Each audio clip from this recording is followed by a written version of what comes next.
안녕하십니까. 슈퍼소닉 TV 밀리터리 인사이드 시간이 다시 돌아왔습니다. 야, 오늘 또 레전드. 어떤 레전드냐? 밀떡계 레전드. 네, 디펜스 타임즈 코리아의 대표님이신 안승범 대표님 나오셨습니다. 안녕하십니까? 네, 안녕하십니까. 미국 역사상 최장수 폭격기 바로 B-50입니다.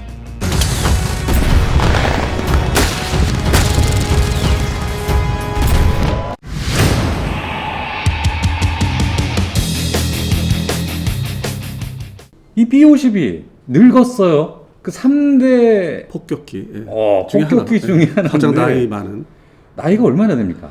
그 최초의 그 이제 원형 시제기라고 하죠. 네. 전문용어로 시제기로 하는 거는 우리 한국전 6.25 전쟁이 이제 한참 막바지로 이제 휴전을 이제 향해 가는 시기. 네. 1952년대에 최초의 그 원형기가 나왔죠. 아, 원형기가 나왔고요. 근데 이제 우리가 언론에서 얘기한 거는 이제 그걸 기준으로 해서 앞으로 100년을 채울 거라 하는데 그 초기형 B-52들은 이미 사라진 지가 꽤 오래됐고. 초기형은. 예, 초기형 다 뭐 이미 옛날에 없어졌고. 예. 70년대 중반에 네네. 다 네. 사막으로 보냈고. 네. 그리고 현재 사용하고 있는 거는 1961년도에 그 보잉사 공장에서 집중적으로 양산한 네. B-52H 모델입니다.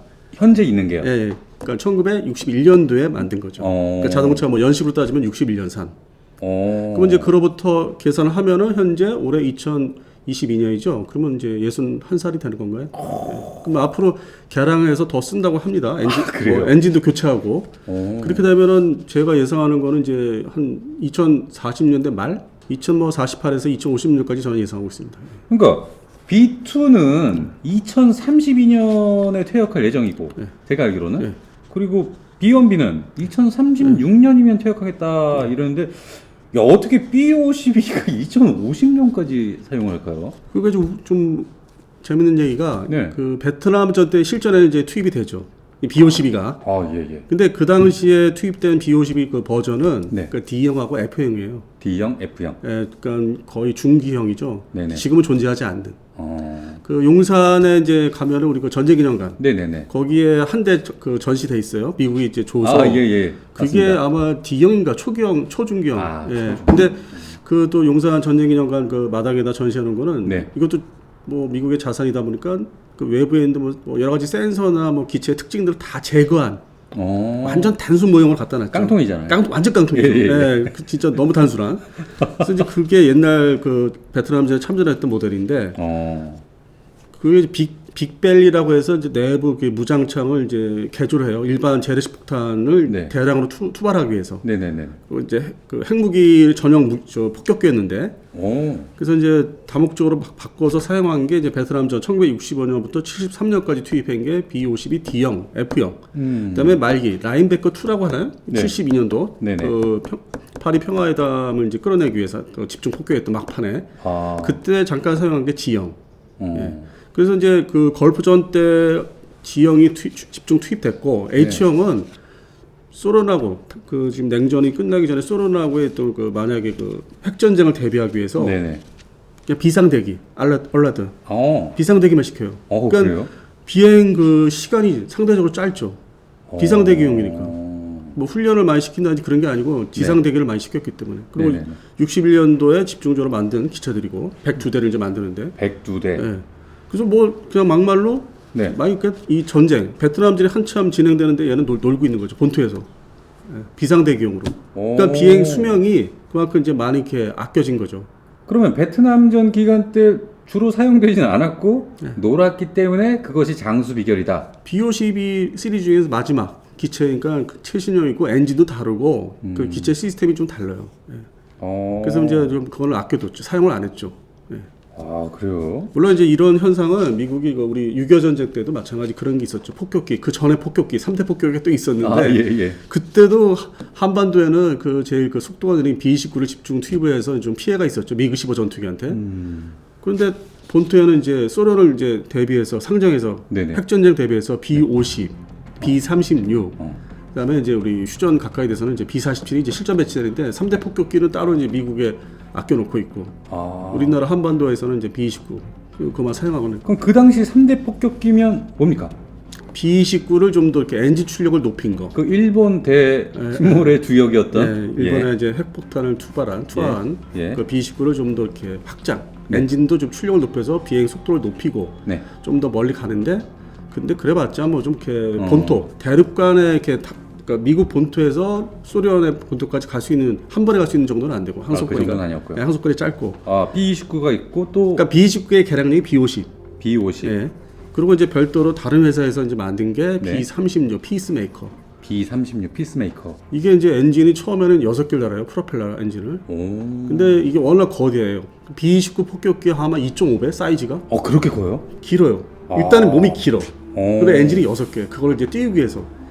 근데 속도는 역시 프로펠러 폭격기이기 때문에 그러니까 좀 뭐 B29나 B50보다 약간 향상된 뭐 한 600km대 최대 뭐 엔진을 출력을 높여봤자 700km. 그러니까 프로펠러 한 개죠. 근데 이제 그 미공군에서는 이제 이거 네. 그래도 좀 유지를 좀 하려고 했던 게 네. 대륙간 폭격기. 네. 뭐 2차 대전 때도 독일이나 미국이 그 생각을 했었죠. 대륙간 폭격기를. 그렇죠. 미 본토에서 그냥 소로를 직접 들어갈 수 있는. 네. 그래서 그게 이제 주력이 됐었고 그러다 보니까 또 이 6.25 전쟁 때 미그 15 제트 전투기한테 B29가 이제 당하는 걸 보고서 이제 네. 프로펠러 폭격기 시대는 끝났다. 끝났다. 그래서 이제 그 보잉사의 B47 그 6발 엔진, 제트 엔진 폭격기가 이제 급히 만들어지죠. 개발을 이제 해오고 있었는데 예. 서둘러서 빨리 배치하자. 그게 이제 1951년부터 전 세계 그 현대 폭격기 2차 대전 이후에 현대 폭격기 중에서 가장 많이 만든 게 B47. B47. 2000대를 만들었어요. 2037대인가 2000여 대를. 어. 지금까지 그런 기록은 없어요. 그렇게 많이 만든 폭격기는 제트 폭격기. 그러면은 이 B52는 항속 거리라든지 속도 이런 건 어떻게 됩니까? 우리가 일반적으로 지금 코로나 나기 전에 여행 다닐 때 타고 다녔던 여객기에 보통 최대 순항 속도가 900km대. 그럼 비행기 안에 기내에서 모르잖아요. 그 느낌이 없잖아. 전혀 모르죠. 예, 그냥 빨리 갔다 안 갔다 시간으로만 측정하니까. 네네. 그거보다 약간 빠른 한 1000km대. 오. 그러니까 최대 속도라는 개념이 있고 최대 순항 속도냐 이렇게 이제 다 분류가 되는데. 네네. 그러니까 평상시에 이제 그 연비를 다 따지면서 항속거리 따지고 무장 탑재 상태 따지면서 속도를 최대 낼 수 있는 최대 순항 속도. 네네. 했을 때 1040km, 1050km. 예. 그 정도예요. 빠른 건 아니죠 사실. 그 먼저 방송하셨던 예. 뭐 B1B 폭격기에 비해서는 느린 거죠. 항속 거리는 어느 정도입니까? 항속거리가 14,200km. 현재 H형 기준. H형 기준으로. 네, 14,200km. 초기형은 어땠습니까? 그거보다 좀 짧죠. 이게 이제 엔진이 교체돼요. 이 지금 쓰고 있는 H형 모델은 네. 터보팬 엔진으로 바뀌죠. 그 먼저 것들은 터보 제트. 터보 제트. 그러니까 간단히 얘기해서 연비가 낮고 신뢰성이 떨어져 고장이 자주 날 수 있는 터보 제트. 터보팬은 신뢰성도 높고 연비가 좋고 해서 좀 더 날아갈 수 있는. 그래서 터보팬이 이제 등장하죠. 그때부터. 미국 폭격기 3대장 중에 얘가 가장 할아버지 아닙니까? 현재로서는 그렇죠. 이 친구가 만들어진 계기가 전 궁금합니다.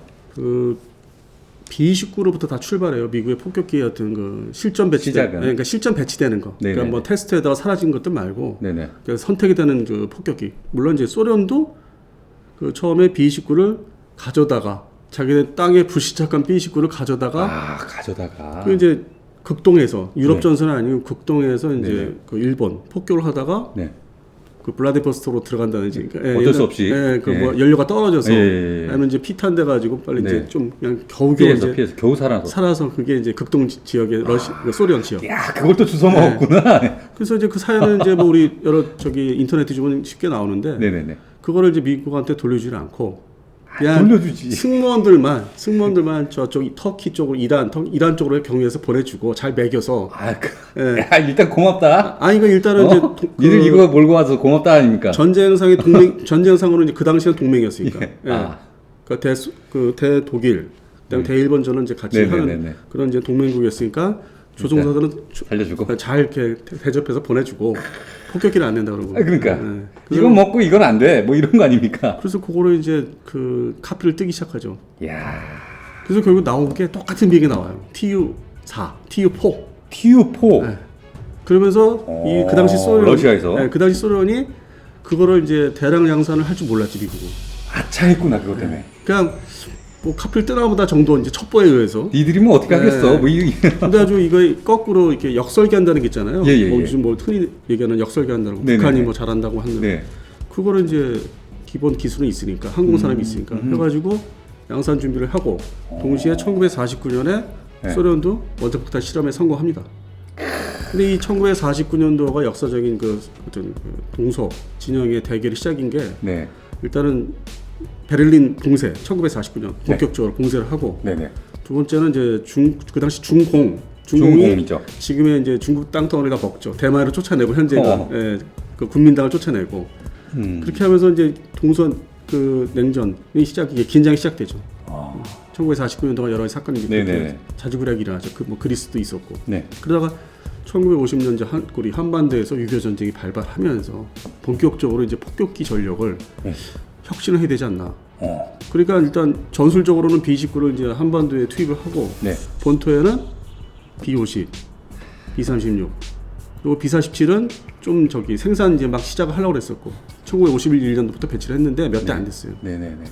그렇게 해서 이제 해봤는데 1955년도에 가서 그 소련이 이 북한의 우리 퍼레이드 뭐 이렇게 무기 자기들 자랑하는 퍼레이드 하잖아요. 그렇죠. 무슨 날 때. 근데 원래 원조는 소련이에요. 소련이 모스크바. 과시. 네, 소련이 모스크바에서 이제 날 잡아서 자기들 메이데이 5월달인가 날을 잡아서 일종의 그 에어쇼를 합니다. 그러니까 그냥 공중으로 비행기가 지나가는 에어쇼. 그래서 투시노 에어쇼라고 이제 이거 뭐 원어 투시노 에어쇼라고 하는데 그때 갑자기 대형 장거리 폭격기 3종이 등장해요. 소련에 그럼 3종 폭격기가 등장하는 겁니까? 근데 그걸 나중에 알게 된 게 이놈들이 다 B-29를 가져다가 데드카피 해서 나온 TU-4를 발전시킨 거다. TU-4를? 네, TU-4를 예를 들어서 TU-95 베어라는 폭격기 있죠. 베어. TU-95. 네네. 이게 알고 보니까 B-29 동체를 이제 단순히 크게 확장했다기보다는 동시에 미국에서 1948년도에 고민하고 있었던 게 있어요. 48년, 49년도에 그 B-59, XB-52라는 게 그 전에 이제 모델들이 있잖아요. 그 설계상으로 이렇게 검토해야 되고 이렇게 드로잉을 이제 봐야 되고 선택을 해야 되는 과정. 그때 중에 하나가 지금의 TU-95 같은 그런 형태였어요. 그러니까 뭐 서로 얽혀 있는 거야 이게 지금 서로 다 친척 관계는. 그러니까 뭐 첩보에서 이렇게 그 내용을 계략적인 내용을 입수해서 자기들은 방향을 선택한 게 TU-95가 이제 대형 폭격기가 나오고 또 하나가 B-47 아까 말씀드린 제트 폭격기 있죠. 그걸 또 그대로 이제 성능을 비슷한 걸 만들기 위해서 TU-16 배저가 나온 거고. 근데 다른 그 이 투폴레프라고 하죠. TU라고 하면은 이 설계국 말고 다른 경쟁국이 있었어요. 뭐 그 M으로 시작하는 경쟁국이 있었는데 거기는 이제 홀로 4발 제트 엔진 폭격기를 이제 만드는데 그게 M4 바이슨. M4. 네, M4 바이슨. 네. 그래서 55년도에 갑자기 3종의 그 전략 폭격기가 그냥 등장한 거죠. 그 미국이 놀랬죠. 그 당시만 해도 뭐 유투기가 들어가서 하기 직전이었으니까. 소련을 막 뒤지고 하기 직전이었으니까. 야, 깜짝 놀랐겠네. 그래서 기존에 뭐 B-29는 이제 이미 한반도에서 이제 뭐 이제 끝났고 구시대 폭격기로 이제 더 이상 박물관 갔고 뭐 이제 공중급유기로 개조하거나 지원기로 개조하는 용도를 좀 바꾸고 우리 6.25 전쟁 휴전을 하면서 그 시기부터 그래서 이제 B-50하고 B-47, B-36 이 3종이 주력이었는데 이거 갖고는 안 되는 거예요. 성능이 딸리는 거예요. 원래는 B-52가 채택을 안 하려고 그랬었어요. 아 그래요? 그래서 설계도가 한 6가지 정도가 있었는데 검토하는 설계도가 처음에는 그냥 B-29를 길게 잡아 늘린 그리고 엔진 하나 더 추가해서 6발 폭격기. 근데 그것도 좀 시대착오적이니까 또 다른 그림은 그 터보 프로 폭격기로 그런 그림 설계도도 있었고. 그 다음에 이제 4번째 가서는 이제 제트 엔진을 달기 시작하죠. 4번째까지 가서. 그리고 이제 결국 6번째 그림에 가서 이제 B-52의 그 초기형, 최초형이 이제 선택이 되죠. 그렇게 해서 52년도에 XB-52가 이제 그 원형기가 등장하죠. 52년도에. 근데 이제 그때도 그거를 대량 생산을 이제 뭐 생각 안 했다가 말씀드린 55년도에 그걸 보면서 큰일 났다. 야, 그거 제일 지금 마땅한 게 그밖에 없다. 그래서 B-52를 빨리 그 양산 체제로 바꿔라. 그 러시아 때문에 빨리 일을 추진하게 됐네요. 그러니까 처음에는 TU-4. 그 TU-4 때문에 B-36이 이제 주력으로 자리를 잡았다가 한계가 있는 게 그냥 프로펠러 폭격기니까 한계가 있고, 그리고 이제 그 다음에 B-47을 대량 양산에 들어가는데 얘가 2,000대까지 만들어. 2,000대. 근데 이게 만들어보니까 조종 성능도 안 좋고 정비 유지하기도 어렵고 그리고 조종사는 3명이라고 좀 획기적이긴 하지만은 이 조종사가 바쁜 거예요. 그 공중에서 3명이 그 당시에 막 다 체크리스트하고 뭐 비행을 유지하려면 정신없는 게 3명이 항법도 해야 되고 안 해서 복잡했구나. 모양새는 그냥 그 전투기 캐노피처럼 이렇게 돼 있는데 그러니까 획기적이라고 했는데 그것만. 그것만. 항속거리 짧고 무장 탑재력 약하고. 그래서 얘는 한 번에 뭐 소련 본토를 못 가는. 한 번에 못 가니까. 그리고 속도도 그냥 우리 그 국내에서 여객기 탈 때 그 최대 순항 속도 900km대. 그게 최대 속도예요. 최대 속도. 네, 최대 순항 속도가 아니라 순항 속도가 아니고 최대 속도. 뭐 941km인가. 그러니까 느리고 뭐 폭탄 탑재량 작고 항속거리 짧고 하니까 근데 급하니까 이것도 대량 생산을 TU4 때문에 그걸 견제하기 위해서 그냥 물량으로 밀었네요. 네, 물량으로 뭐 지금까지 기록에 2,000대 만든 폭격기는 이거밖에 없어요. 이 저그야 뭐야 저글링. 그러니까 2차 대전 이후에 네. 대량 생산한 건 이게 제일 넘버원. 그럼 이 커티스 르메이 일본은 그냥 완전히 커티스 르메이는 이 사람은 이게 알아보니까 예. B-47을 되게 좋아했어. 그래서 이 사람 때문에 이 2,000대를 막 그냥 만들어낸 거예요. 2,000대를. 왜? 아니 이제 TU4가 이제 이게 들어올까봐 이 미국 그 북미 대륙을 넘어올까봐 예. 그 반대로 그냥 압도적으로 그냥 폭격을 해야 되겠다. 그리고 전 세계에 깔아놓자. 아 그러니까 B-29 가지고 일본 가서 맛 좀 봤으니까 그래서 또 전 세계에 깔아놓고 한번 위협을 해보자. 이렇게 포위를 해보자. 이게 커티스 르메이 이 형이 그렇게 한 겁니까? 그래서 그 주력 폭격기를 그러면 제트기로 하자. 36은 프로펠러니까 B-36은. 예. 47로 하자. B-47로. 그래서 근데 얘가 이제 항속거리 말씀드렸다시피 항속거리 짧잖아요. 네네네. 그러니까 이제 전방 배치를 해야 돼. 전개. 지금의 그 개념도 아니에요. 옛날 실전 그 전방에 배치를 많이 그 했다는 얘기잖아요. 항속거리에 맞게 모스크바에 딱 설정 가까이 가겠네. 가까이. 지금은 그럴 필요 없잖아요. 그렇죠. 지금 뭐 다 본토에서 하면 돼요. 예. 그 뭐 최근에 뭐 전쟁도 다 그렇고. 아. 그래서 뭐 그 네네. 모로코에도 갖다 배치하고. 모로코. 예. 그 르메이가 지시를 해서. 그다음에 스페인. 예. 뭐 디에고 가르시아는 말할 것도 없고. 야, 이 형이 저기 일본 한번 그렇게 팍 깔아버리니까 아주 인정을 받았네요. 그러니까 이제 정리를 해서 말씀드리면은 결국 이제 커티스 르메이가 B-47을 주력으로 내세워서 이제 한번 막아보려고 했는데 네.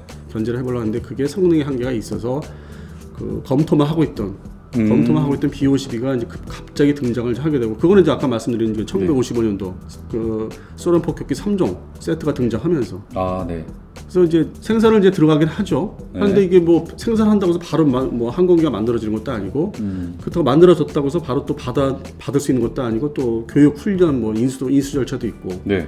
그런 뭐 여러 가지 절차가 있잖아요. 실전 배치하기까지. 네네네. 그렇게 하니까 시간이 이제 걸리니까 그거를 중간에 억지로 메꾼 게 B-47이에요. 그럼 B-52는 B-36 대륙간 장거리 폭격기의 성능하고 B-47 제트 폭격기 이게 합해진 거죠. 그렇죠. 야, 장점들을 모은 거지. 일단 얘들 잘했네. 그리고 이제 예. 근데 또 워낙 B-36이나 그 B-50 먼저 것들은 생산량이 뭐 300여 대들 적게 했어요. 적게. B-36은 많이 만들지도 않았어요. 비싸기도 하고 운영하기도 어렵고 그러니까 초기 폭격기들이 문제가 좀 있었던 거죠. 이 2차 대전 끝난 다음에 등장한 폭격기들이 미국 것도. 아무튼 결합을 잘해서 그러니까 그런 이제 착오들이나 이제 문제점을 다 이제 학습을 한 다음에 그런 거를 이제 수정해서 나온 게 B-50이라고 생각하시면 되죠.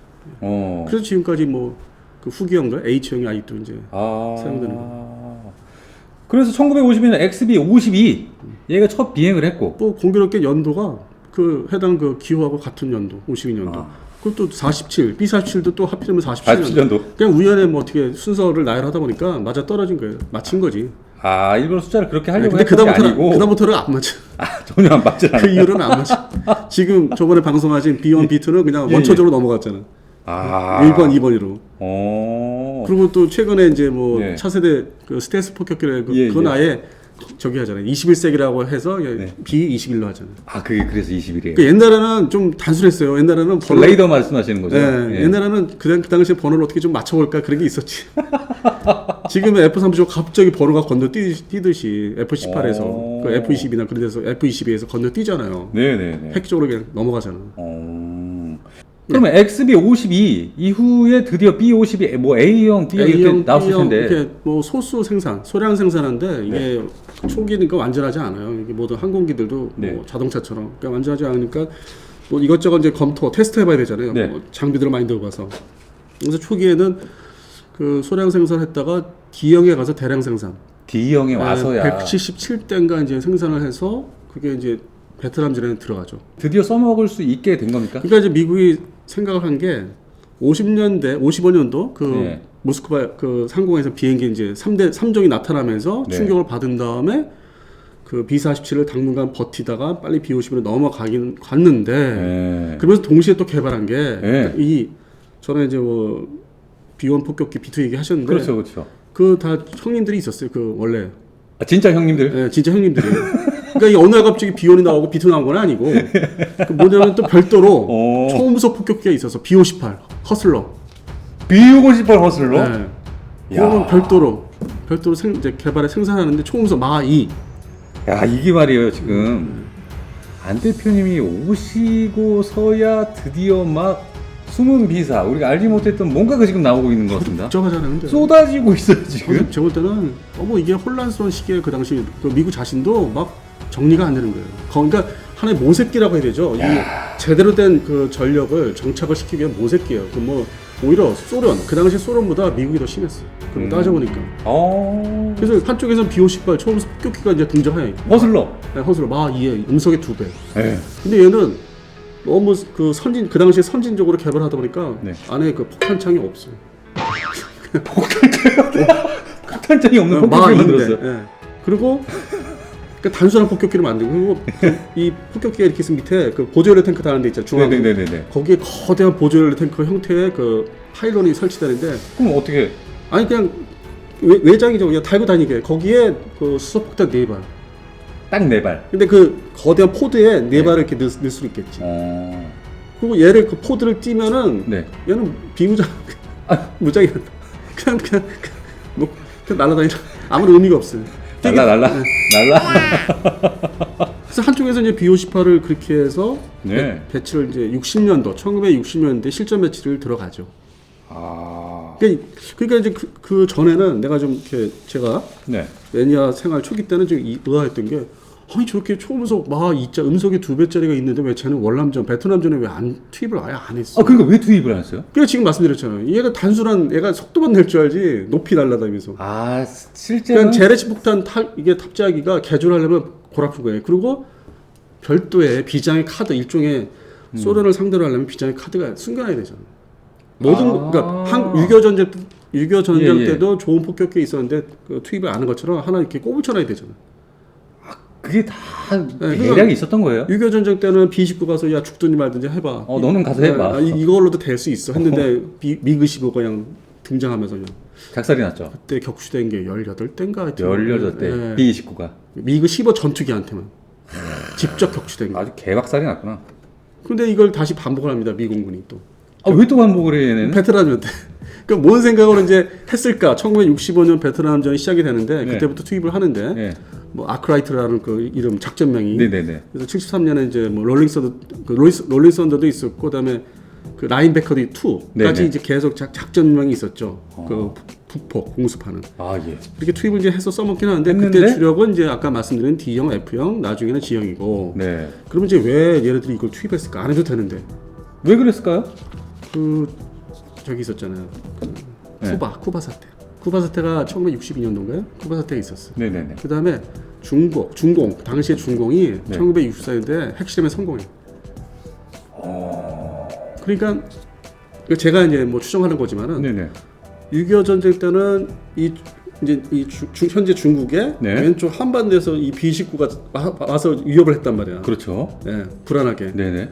그러니까 미국 쪽에서는 이번엔 베트남, 인도차이나 반도에다가 한번 겁을 주자, 넣고서. 막 윙단 폭격하니까. 예. 그러니까 이게 한번 그런 심리가 있었나 봐. 한번 좀 위력을 과시하자, 우리의 폭격기 능력. B-52가. 네, 베트남전 때 B-50이죠. 그래서 그런 게 다시 반복이 된 것 같아요. 그러니까 뭔가 직접 소련과 중공을 상대로 전쟁할 수 있는 뭐 그런 위협을 직접적으로 할 수 있는 게 좀 뭐 종류가 선택의 여지가 좀 적으니까 주변국에다가 이제 막 투입해서 전략 폭격기 투입해서 겁을 주는 거죠. 그래서 이제 그걸 동원한 건데 네. 그러면서 이제 아까 말씀드린 B-58은 생산 배치를 하면서 그때 한참 생산 배치할 때예요. 그래서 꼽을 쳐놓고 보존하고 유사시 대비해서 그 다음에 B-52 H형 가장 마지막 기체도 네. 따로 비상대기 시키고 꼽을 쳐놓고. 네. 대신 좀 구형인 D형, F형을 이렇게 집어넣어 버리는. 그것도 폭탄창 빅벨리라고 그냥 깊숙이 그 폭탄창을 다 개조를 하죠. 재래식 폭탄을 많이 탑재할 수 있게. 네. 걔네가 그렇게 그걸 꼽을 쳐놓은 이유가 소련 때문이잖아요. 소련 폭격기 위협이 셌죠. 그때 이제 본격화됐죠. 그 Tu-95 지금의 Tu-95 그 초기형 중기형들이 그것도 대량 생산됐으니까. 네네. 그리고 이제 Tu-16 중거리 폭격기. 네네. 그리고 이제 M4 바이슨도 있었고. 걔들 삼종이 이제 완전 실전 배치에 들어왔으니까 그건 그거대로 견제를 해야 되잖아요. 그리고 이제 또 중공이죠. 중공을 또 좀 위협을 주려면은 좀 구형 폭격기 동원해서 폭격 좀 하면서 그 북베트남도 좀 저기 하고 압박도 가하고 겸사겸사. 그리고 이제 우리 뭐 한반도에 북한도 좀 이렇게 야 봐라. 또 너 내려오면 또 이렇게 동원해. 그러니까 그 공산권 국가들한테 위협을 하려면 뭔가 시연을 해야 되잖아. 보여줘야 되잖아. 그럼요. 그런 용도로 야 그러면 B-52 중에서 좀 초기형들을 갖다 동원해서 써보자.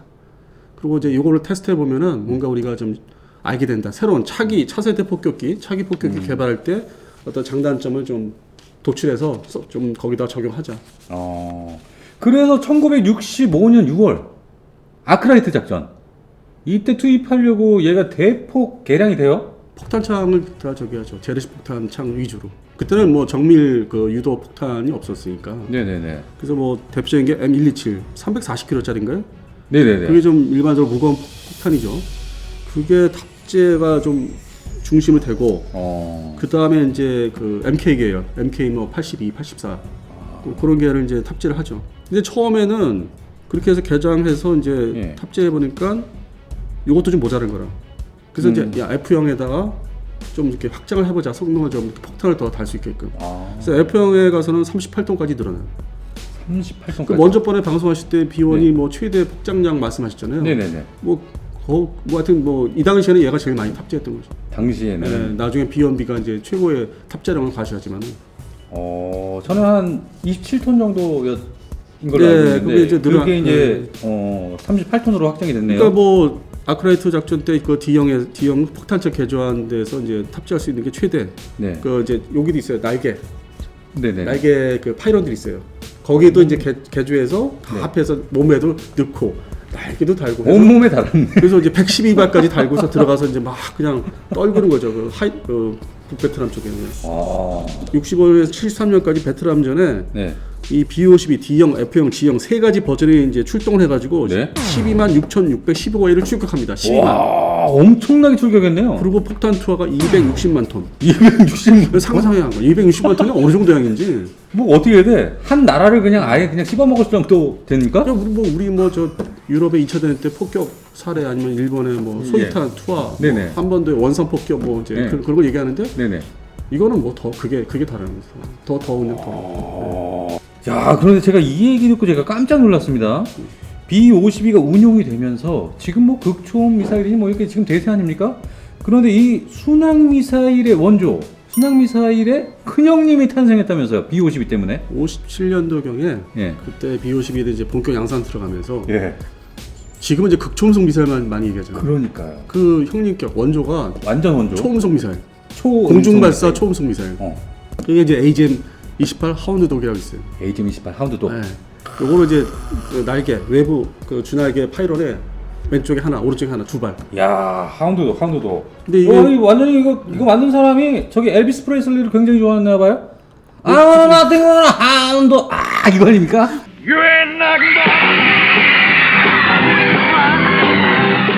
그 당시에 딱 연관이 되네. 그죠? 그 시기상으로. 맞습니다. 엘비스 프레슬리. 그러니까 이게 극초음속은 아니지만은 초음속 순항 미사일이죠. 본격적인 최초예요.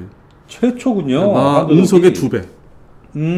그럼 당시에는 AGM-28이 원조형이었으면 그 이후에 또 계속 개발이 돼서 계속 업그레이드 됐을 거 아니에요? 이제 이어지는 게 요거를 계속 그 유지해 사용을 하려고 유지를 하다가 그 전에 말씀하신 카터 대통령 때 그 형님 카터 형님 그러니까 그 사람이 이제 뭐 생각이 없었다기보다는 그 비용 폭격기에 이제 그 일단 비싸니까 말씀들 하신 대로 비싸니까 구두쇠 양반이었어요. 그러니까 뭐 좀 다른 방법 없겠어요. 그러니까 저 순항 미사일로 좀 어차피 지금 새로운 순항 미사일 개발해야 됩니다. 그래서 배치해야 됩니다. 아까 그 말씀드린 하운드 독을 대체해야 되니까 이게 있습니다. 하운드. 그다음에 이제 스텔스 기술도 있습니다. 이거를 폭격기, 지금 공격기도 있는데 F127 나이트호크 다 있습니다. 나이트호크까지. 기본 기술을 다 지금 정리하고 있습니다. 그러니까 그냥 바로 넘어가시죠. 이렇게 된 거죠. 그러면서 이제 순항 미사일 자연스럽게 토마호크 공중 발사식이 이제 등장을 자연스럽게 하는 거죠. 그러니까 뭐 어거지로 카터가 뭘 알아서 이제 했다기보다는 권위에 따라서. 근데 그러면 이제 저 얘기가 나오잖아요. 그럼 나중에 B-1B 레이건이 왜 다시 살린 거야? 그 얘기를 할 수도 있잖아. 그렇죠. 먼저 번에 그 얘기를 안 하시는 게 좀 아쉬웠는데. 말씀해 주세요. 백파이어 폭격기가 있잖아. 백파이어. 백파이어가 예. 이게 처음 이게 서방 측에 미국한테 포착된 게 1969년도. 69년도. 초음속 마 2짜리. 예예예. 그 날개가 꺾여. 그건 뭐 아주 획기적이죠. 그래서 이제 그거를 대응하기 위해서 B1A를 이제 시작을 한 건데, 야 저거 안 되겠다. B1A 안 되자 해서 됐는데 이제 카터가 중단시키고 B50에다가 토마호크 순항 미사일을 장착하고 그다음에 나중에 얘기하는 B2 스텔스로 이제 가자 했다가 레이건이 딱 등장해서 보니까 그래 그 B52에다가 순항 미사일 탑재하는 걸 그 러시아의 소련의 Tu-95 배열을 딱 1대1로 견제할 수 있는 동급이다 이거 좋다. 그거 좋다. 그다음에 Tu-26 배저 얘는 뭐 성능이 별로니까 그 FB 111이라는 게 또 있어요. 전투기형 같은 폭격기가 있어요. 네. 그걸로 일단 막어. 그럼 될 거 아니야. 뭐 그런 것들은 충분히 상대가 숫자상으로 뭐 이렇게 모자라 상대가 되고. 레이건 형이 생각이 있는 대통령이었어. 근데 이 백파이어가 이제 본격적으로 76년도부터 아주 그 상당히 위협이 됐었어요. 그러니까 그 카터 대통령이 그때 우리 당시 신문을 이제 외신 번역한 뭐 신문들 보면은 네네. 한참 그때 시끄러웠어. 그때도 지금처럼 불안에 떨게끔 만들고. 분위기를 완전히. 근데 이제 다시 말씀드리지만 카터 대통령은 B-52의 순항 미사일하고 스텔스로 넘어간 거고 레이건은 이것도 부족하다. 이거 안 된다. 백파이어도 좀 견제할 게 필요하다. 네. 그래서 B1B로 이제 넘어가는 거죠. 속도도 줄이고 좀 그 엔진의 그 스텔스 것도 좀 가미하고. 네네. 그리고 이제 얘도 이제 순항 미사일 달 수 있게 이렇게 만들고 좀 이렇게 조정을 한 거죠. 그래서 이제 양쪽에 폭격기들이 조정이 되는 거죠. 숫자들 종류들이. 그 후속으로 이제 지금의 크루즈 미사일 토마호크가 이제 그걸로 이어지는 거예요. 예. 그리고 얘는 이제 그 시점에 78, 79년 다 버려요 이제. 다 버리고. 네, 달 유지하다가. 그래서 또 이후에 탄생한 게 그러면 AGM-69 스람입니까? 그거는 이제 먼저 AGM-28을 뻥 멀리서 한 1000km 밖에서 쏘고 들어가는데 방공망이 또 있을 거 아니에요. 네네네. 그럼 이제 근접했잖아. 미사일 방공망 보통 200km 정도 이내. 네. 뭐 그때는 SDA2, 뭐 3, 뭐 이런 것들이니까. 네네. 그러니까 거기 또 때리려니까 방공망을 때리기 위해서 AGM 지금 69 스람, 쇼트레인지 타격 미사일. 그거를 이제 또 같이 이제 운영을 하죠. 시작을. 그래서 이제 좀 깊이 들어가는 하운드도 그다음에 이제 쇼트레인지 스람 두 개를 주력을 하는데 그 중간에 또 뭐가 있습니까? 요즘 뭐 얘기하는 뭐 대함 탄도탄이라고 뭐 중국 애들이 뭐 쏘아서 뭐 항공모를 뽀개겠다고 이제 그러는데 예.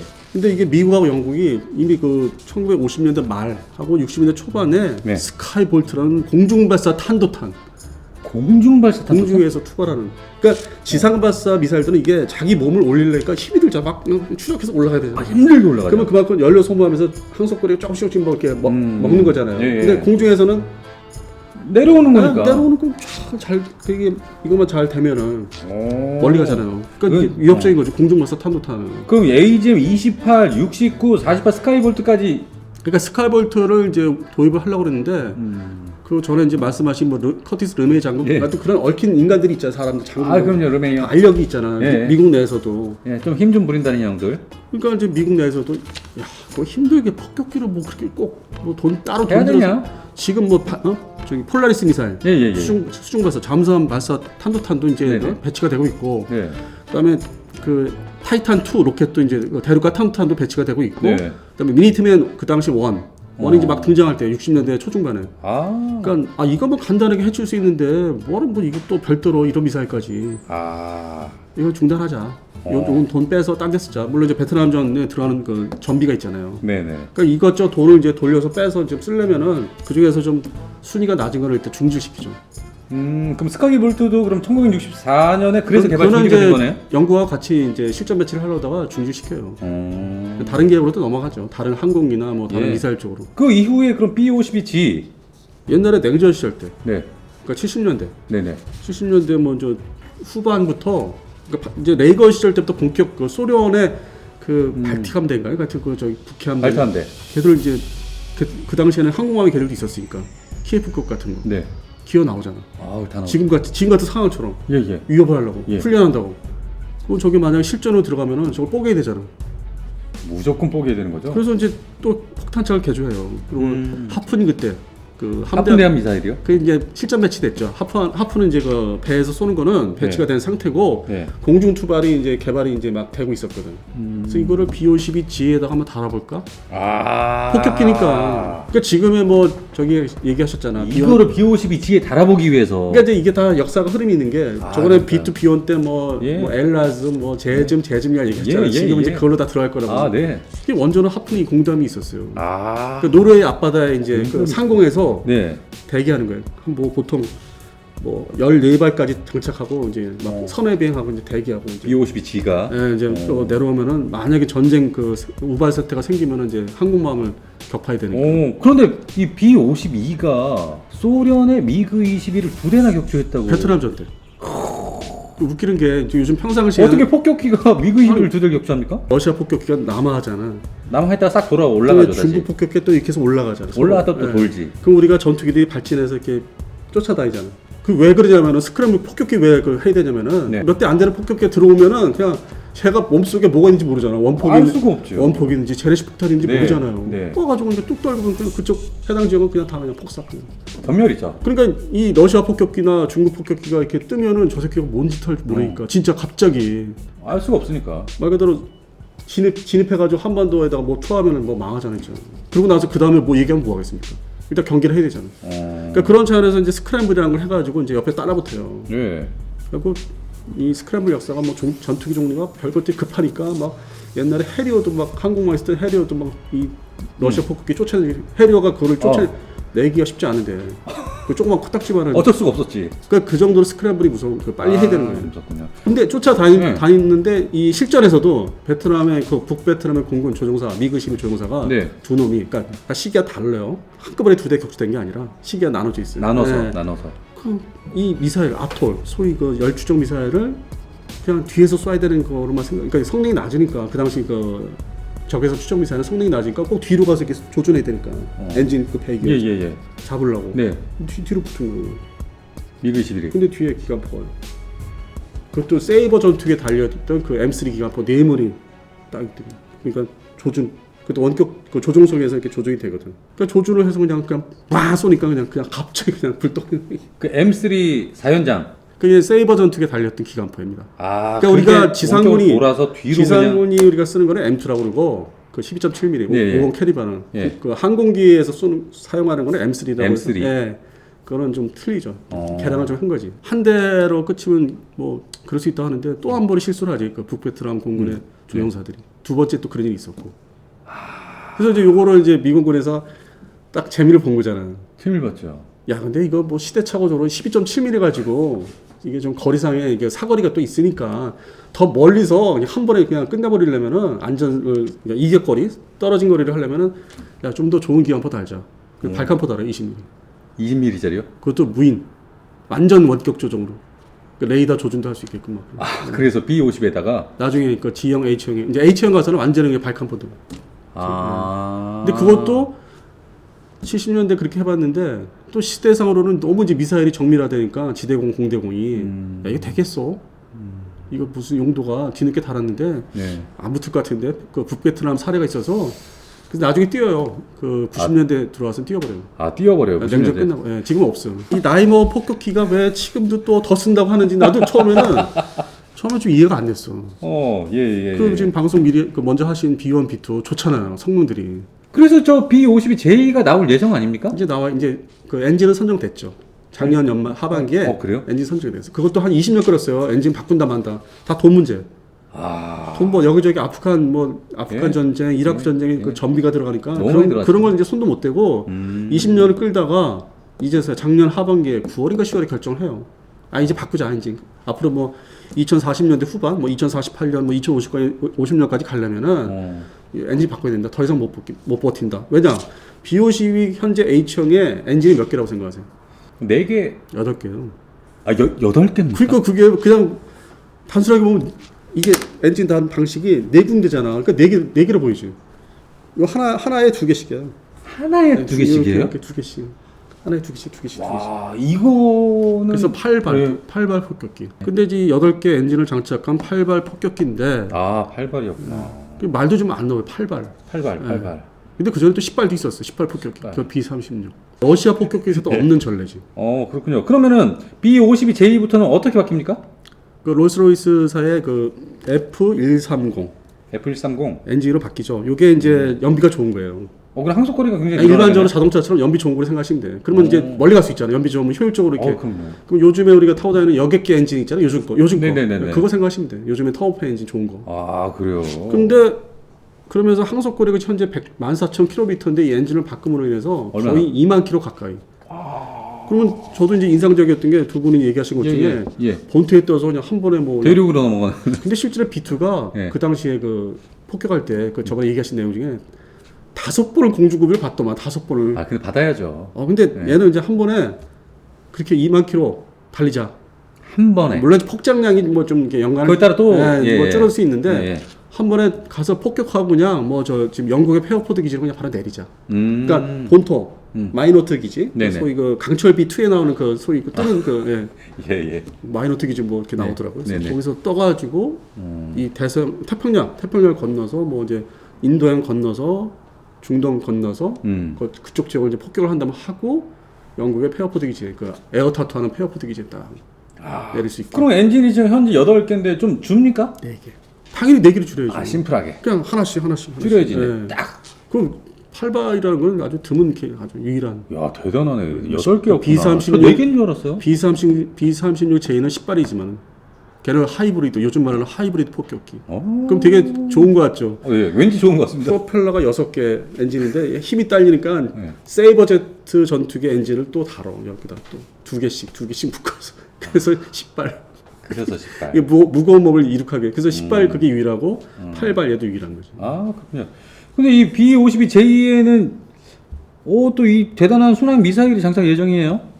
잘 알려지지 않은 게 현재로서는 자꾸 이제 뭐 제점 ER이나 엘라즘 얘기들 많이 하니까 네네네. 전술적인 예. 미사일들을 그 중국 상대로 네네. 별도로 이제 롱 레인지 뭐 스탠드업에 돼가지고 LR, SO 장거리 순항 미사일 이것도 이제 기존의 토마호크를 대체하는 거죠. 토마호크 그러니까 대체용. 이제 그러니까 직계 말 그대로 같은 그 직계들을 대체해야 되는 미사일도 있어야잖아요. 네네네. 지금 뭐 우리가 흔히 얘기하는 제점 ER이나 네. 그 엘라즘은 이제 그쪽에 해상에서 주로 운용 아니면 공대지 예. 좀 용도가 다르죠. 전술적이죠. 예. 근데 이거는 이제 핵탄두도 이제 버전에 따라 2가지 버전. 핵탄두 장착이나 이제 재래식 탄두 장착이나. 그러니까 기존의 토마호크 미사일이 현재 지금 뭐 1000여 발이 남아 있는데 예. 그것도 수명이 이제 다 할 때가 됐죠. 오랜 기간 이제 운영 유지, 보관, 보수 유지 해왔지만은. 네. B-52. 저 미국의 3대 폭격기 중에 하나. 할아버지는 큰 형님이라고 해야겠죠. 아버지와 아들 간의 관계. 아버지. 왜냐면 말씀드렸잖아요. B-52H를 기준으로 해야 된대요. 그 전에 D와 F형은 없다니까 지금. 사용 안 한다니까. 근데 왠지 그냥 딱 아니, B-52형. 제가 솔직히 말씀드리면은 예. H형 그 61년산이잖아요. 네. 제가 그때 나이에요. 그러니까 내가 그거는 애착이 가. 얘가 나하고 나이가 비슷하게 가는구나. 예. 근데 이놈이 나보다 이게 수명이 더 길 수 있다는 게 진짜 마지막 기체 그러니까 예를 들어서 이제 숫자가 계속 줄겠죠. 뭐 예. 40에 대해서 30에 대해 20에 대해 이렇게 그러니까 연도가 가면서 줄어들어요. 네네네. 그러면 마지막에 뭐 2048년도나 2050년, 51년도에 과연 내가 이 지구에 살아 있을까? 근데 얘는 살아 있다는 거죠. 뭐 그런 거. 근데 왜 언론사에서는 뭐 100년 무슨 100년이야. 그냥 그 원형 기체 최초의 시제 기체를 포함해서 100년이라고 하는 거지. 그렇죠, 근데 그렇죠. 아니에요. B-52H는 61년산입니다. 집중 생산된 연도 기체가. 아, 굉장히 강조하십니다. 네. 저하고 연배가 이제 같이. 근데 얘는 이제 몸을 이제 이렇게 환골탈태를 하니까 좋아지는 거고. 예. 여기까지 오늘 B-52에 대해서. 그런데 이제 마지막에 하나 있습니다. 뭐 있습니까? 엔진 그 교체하고 장거리 비행하는 거 좋다 이거. 그러면 예. 도대체 얘는 뭐 현재 H형 기준이 뭐 러시아 폭격기 동급의 네. Tu-95 베어예요. 그다음에 중국 애들이 이제 막 급선자 하잖아 폭격기도. HUK? UK. 근데 HE6K는 사실 Tu-26 배절을 자국이 개조 개량.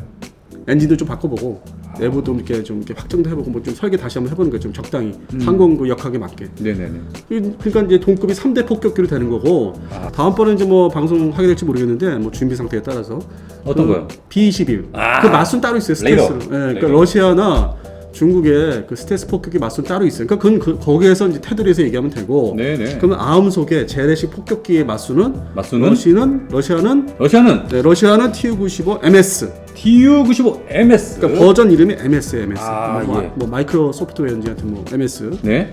그러면 얘도 꽤 오래됐단 말이에요. 50원인데 첫 선을 보였으니까. 네. 그럼 얘도 뭐 장수 폭격기냐? 그건 아니야.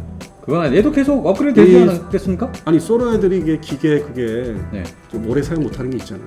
그러다 보니까 지금의 TU-95 우리가 저기 독도 상공에 지나갔다 뭐 위협을 했다는 TU-95 MS가 90년대에 새로만 그러니까 다시 만든 거야.